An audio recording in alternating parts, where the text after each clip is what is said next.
I got so much motherfucking design on right now. Break it down, bring it back, make it clap. I got 3 old thoughts, new block, where that dick. Bitches on my line, and you know. Oke. Assalamualaikum warahmatullahi wabarakatuh. Innal hamdalillah nahmaduhu wa nasta'inuhu wa nastaghfiruh wa na'udzu billahi min shururi anfusina wa min sayyiati a'malina may yahdihillahu fala mudhillalah wa may yudlilhu fala hadiyalah. Oke, adik-adik, sebelum memulai kegiatan pada hari ini, ada baiknya kita berdoa terlebih dahulu. Berdoa dimulai.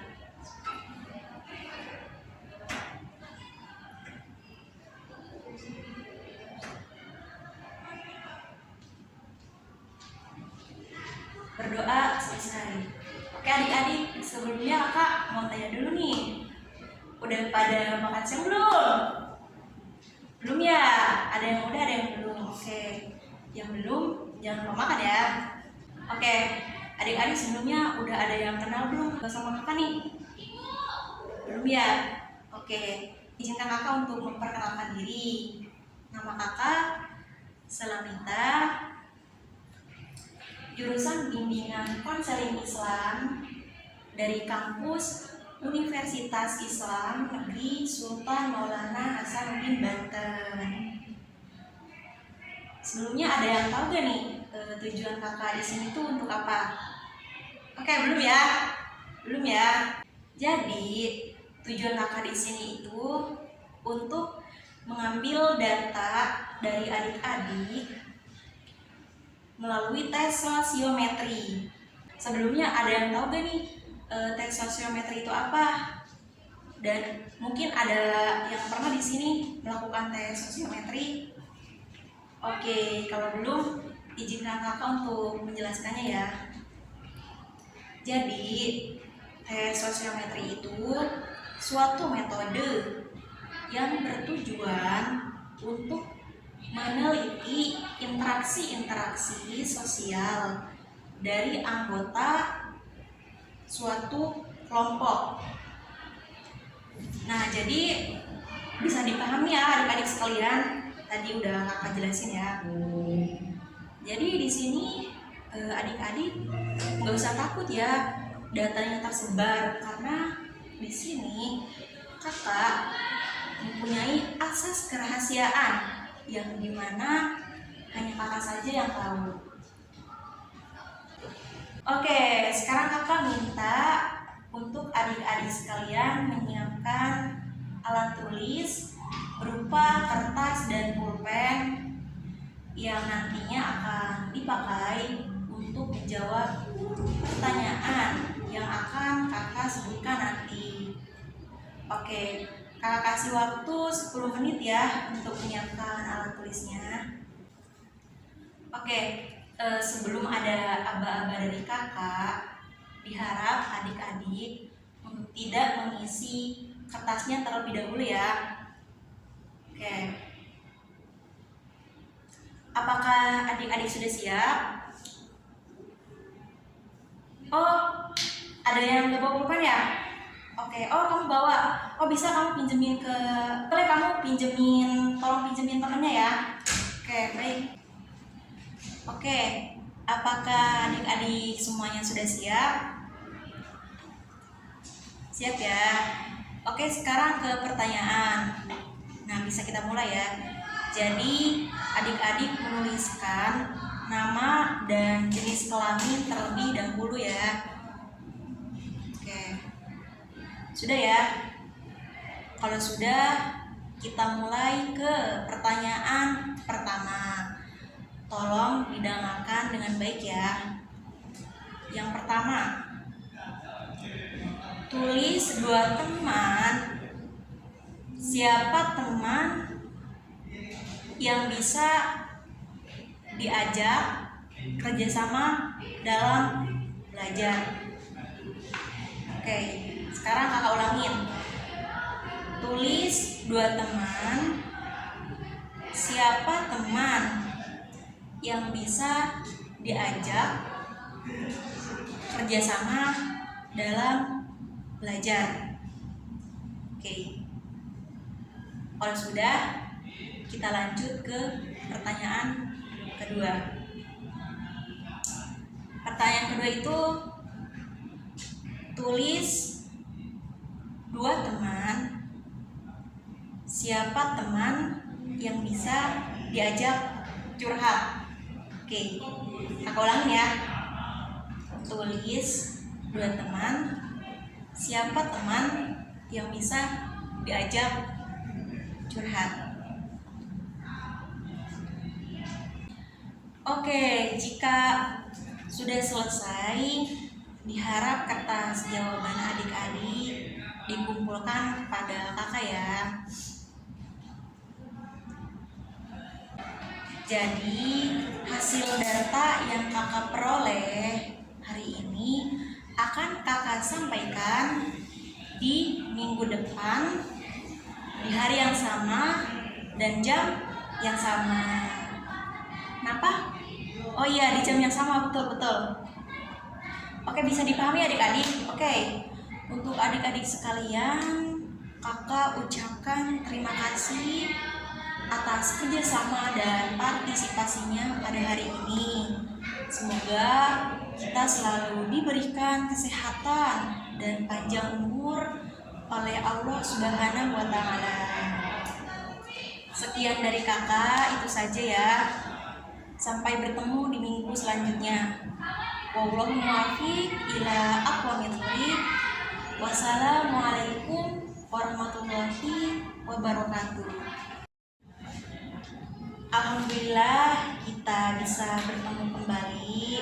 Jadi kakak di sini akan menyampaikan pada adik-adik mengenai gambaran sosiogram yang diambil dari data adik-adik kemarin ya. Oke, izinkan kakak menjelaskannya ya. Jadi di sini terdapat 4 lingkaran. Lingkaran paling kecil itu adalah responden yang paling banyak dipilih. Nah, lalu lingkaran terakhir adalah lingkaran yang keempat.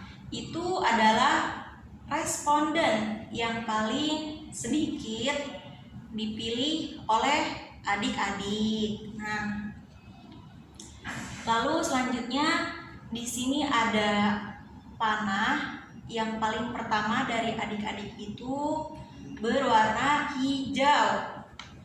Lalu pilihan kedua adik-adik berwarna merah.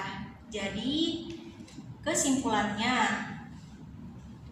di sini responden yang paling banyak dipilih adalah responden yang di garis pertama paling kecil, yaitu dengan kode 12, 16, 17, dan 30. Responden yang paling sedikit dipilih adalah lingkaran paling akhir, yaitu lingkaran keempat dengan kode 3, 8, 9, 14, 15, 18, 19, 23, 24, 26, 31, dan 32. Jadi bisa kita simpulkan ya dari data hasil di atas berdasarkan data di atas, maka bisa kita simpulkan ya, interaksi di kelas ini berjalan kurang baik. Oke, dari sini apakah sudah jelas? Oke, baik, akan saya jelaskan kembali ya. Jadi kita ulangin ya. Oke, Oke, izinkan kakak menjelaskan ulang ya, biar adik-adik tambah paham gitu. Oke, di sini ada sosiogram ya, yang diambil dari data adik-adik kemarin. Jadi di sini terdapat 4 lingkaran adik-adik. Lingkaran yang paling kecil itu lingkaran yang paling kecil itu di sini adalah responden yang paling banyak dipilih. Lalu lingkaran terakhir adalah lingkaran yang keempat, itu adalah responden yang paling sedikit dipilih oleh adik-adik. Lalu di sini ada panah yang paling pertama dari adik-adik itu berwarna hijau. Nah, bisa adik-adik lihat ya. Lalu pilihan kedua adik-adik berwarna merah. Lalu pilihan kedua adik-adik berwarna merah. Jadi kesimpulannya di sini responden yang paling banyak dipilih adalah responden yang di garis pertama paling kecil, yaitu dengan kode di situ ada kodenya ya adik-adik. Kodenya 12, 16, 17 dan 30. Responden akhir. Responden yang paling sedikit dipilih adalah lingkaran yang paling akhir, yaitu lingkaran keempat dengan kode 3, 8, 9, 14, 15, 18, 19, 23, 24, 26 dan 31 serta terakhir 32. Jadi berdasarkan data di atas, maka interaksi di kelas ini bisa kita simpulkan kurang berjalan dengan baik. Oke, sudah kakak jelaskan ya tadi 2 kali. Sampai sini apakah adik-adik paham? Oke, alhamdulillah kalau sudah paham. Assalamualaikum warahmatullahi wabarakatuh. Oke, alhamdulillah ya adik-adik, kita bisa bertemu kembali untuk pertemuan hari ini. Jadi kan kemarin kakak sudah menjelaskan data hasil menggunakan gambaran sosiogram dan sudah kakak jelaskan juga ya.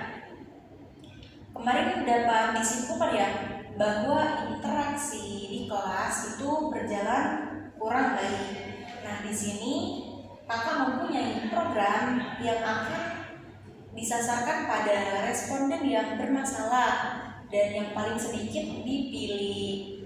Berikut dengan kode nomor 3, 8, 9, 14, 15, 18, 19, 24, 23, 26, 31 dan 32. Nah, programnya akan kakak sebutkan ya sebagai berikut. Yang pertama, bidang layanannya pribadi. Tujuan layanan peserta didik atau konseli mudah berinteraksi dan beradaptasi. Nah, kakak menggunakan komponen layanannya itu layanan responsif. Nah, strategi layanannya bimbingan kelompok. Sasarannya ke nomor 3, 8, 9, 14, 15, 18, 19, 23, 24, 26, 31 dan 32. Materinya itu tentang cara menjalin hubungan sosial yang baik. Metodenya diskusi dan medianya itu skenario. Evaluasinya itu proses dan hasil. Berikutnya ada program kedua. Bidang layanannya itu bidang sosial. Tujuan layanan itu peserta didik atau konseli dapat merangkul teman yang sulit berkomunikasi dalam berinteraksi sosial. di sini kakak menggunakan komponen layanannya, yaitu layanan dasar.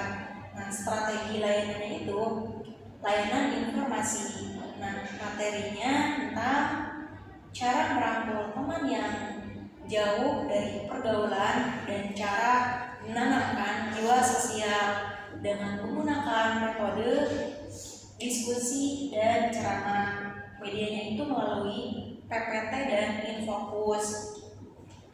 Evaluasinya itu proses dan hasil. Oke, selanjutnya itu ada program ketiga. Bidang layanannya itu pribadi. Tujuan layanan peserta didik atau konseli memiliki jiwa sosial dalam diri. Komponen layanan itu layanan responsif. Nah, di sini kakak menggunakan strategi layanan konseling individual. Sasarannya itu untuk responden yang berkode 3, 8, 9, 14, 15, 18, 19, 23, 24, 26, 31, dan 34. Materinya itu tentang cara menumbuhkan jiwa sosial di dalam diri. Metodenya menggunakan diskusi. Medianya skenario, evaluasi, proses, dan hasil. Nah, berikut program yang keempat. Bidang layanannya itu kakak gunakan bidang layanan sosial. Tujuan layanan itu peserta didik atau konseli dapat berasosiasi baik dengan lingkungan sekitar. Komponen layanan itu layanan dasar, strategi layanan dengan kelompok. Sasarannya untuk semua orang. Nah, materinya tentang cara membangun hubungan baik dengan semua orang. Metodenya menggunakan diskusi. Medianya skenario, berikutnya itu evaluasi, proses, dan hasil. Berikutnya itu ada program ke-5. Oke, bidang layanannya itu pribadi. Tujuan layanannya peserta didik atau konseli dapat berperan aktif di kelas. Komponen layanannya layanan dasar.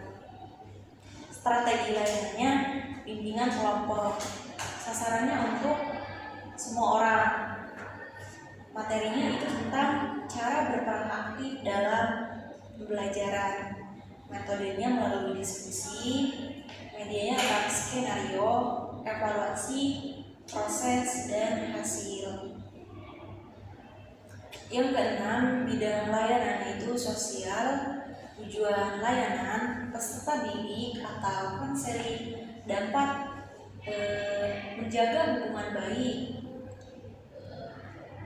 Komponen layanan itu layanan dasar. Strategi layanan informasi. Sasarannya itu untuk semua orang. Materinya tentang cara menjaga hubungan sosial dengan baik. Metodenya melalui diskusi dan ceramah. Medianya itu PPT dan Infokus. Evaluasinya itu melalui proses dan hasil. Oke, kakak ulangi ya. Bidang layanan itu sosial. Tujuan layanan itu peserta didik atau konseli dapat menjaga hubungan sosial dengan baik. Nah, komponen layanan itu layanan dasar. Strategi layanannya layanan informasi. Nah, sasarannya itu untuk semua orang.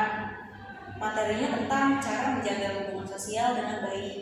Metodenya melalui diskusi, medianya melalui PPT dan Infokus, serta evaluasinya itu proses dan hasil.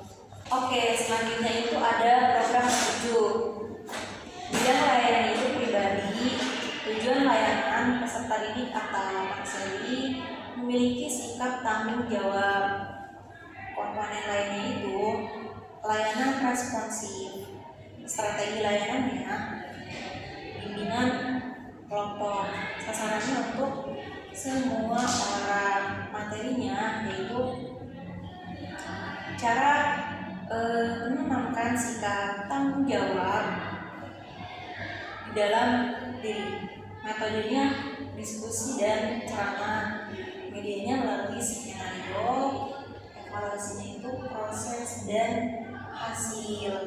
Nah, selanjutnya itu ada bidang layanannya, yaitu sosial. Tujuan layanannya peserta didik atau konseli dapat merangkul temannya untuk berperan aktif dalam pembelajaran. Komponen lainnya itu layanan dasar. Nah, strategi layanannya menggunakan bimbingan kelompok.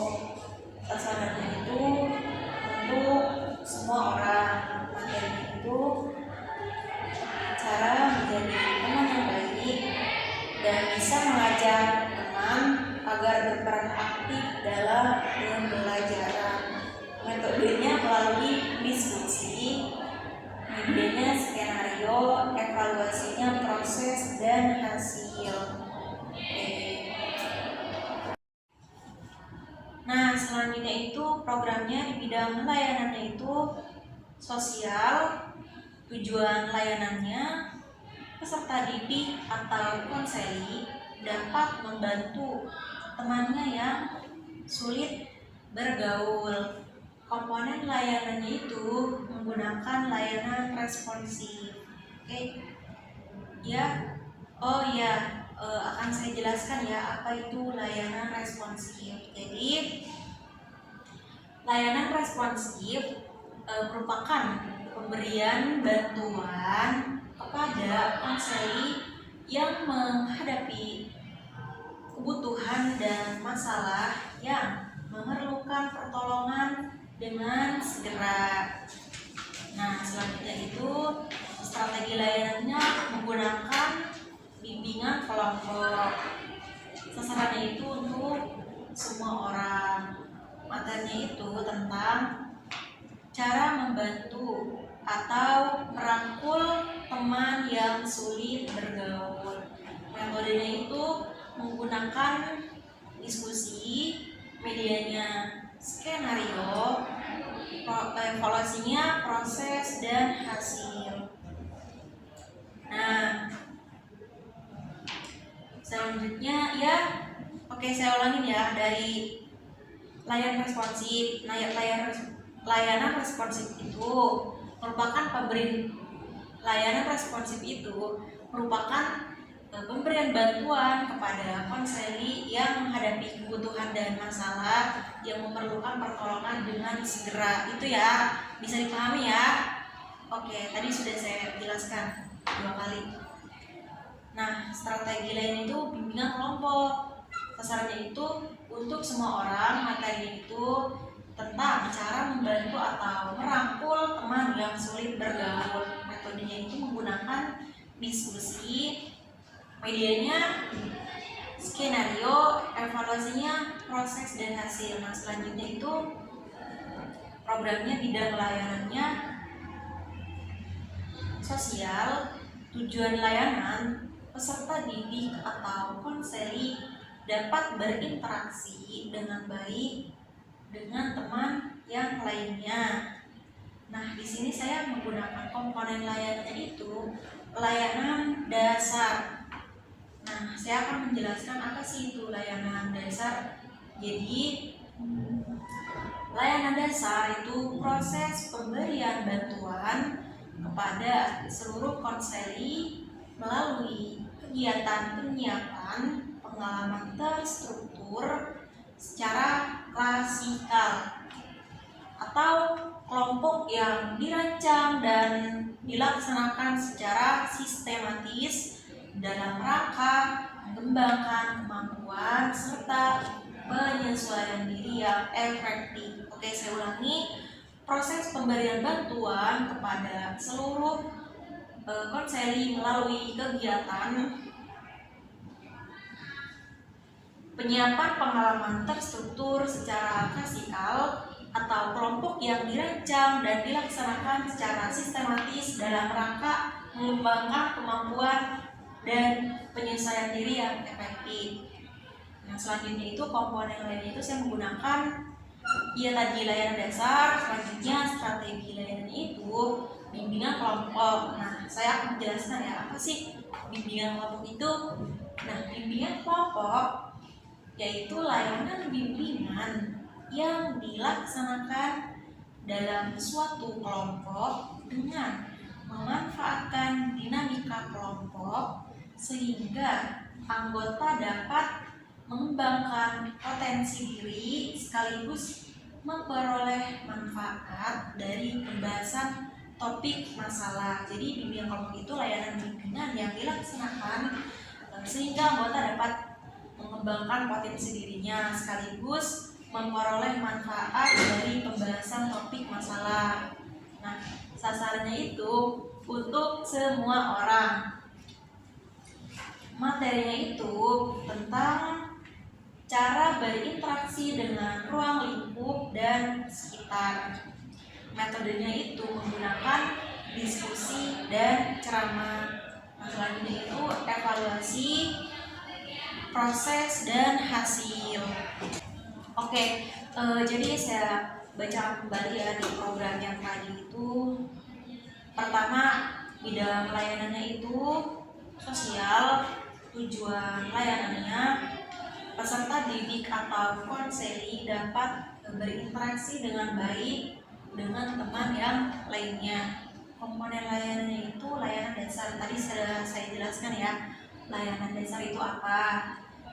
Nah, strategi layanannya itu bimbingan kelompok. Nah, tadi juga sudah saya jelaskan ya bimbingan kelompok itu apa.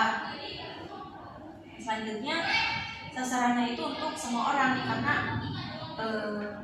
mempunyai sifat jiwa sosial itu penting gitu buat antar individu. Terus materinya itu cara berinteraksi dengan ruang lingkup sekitar.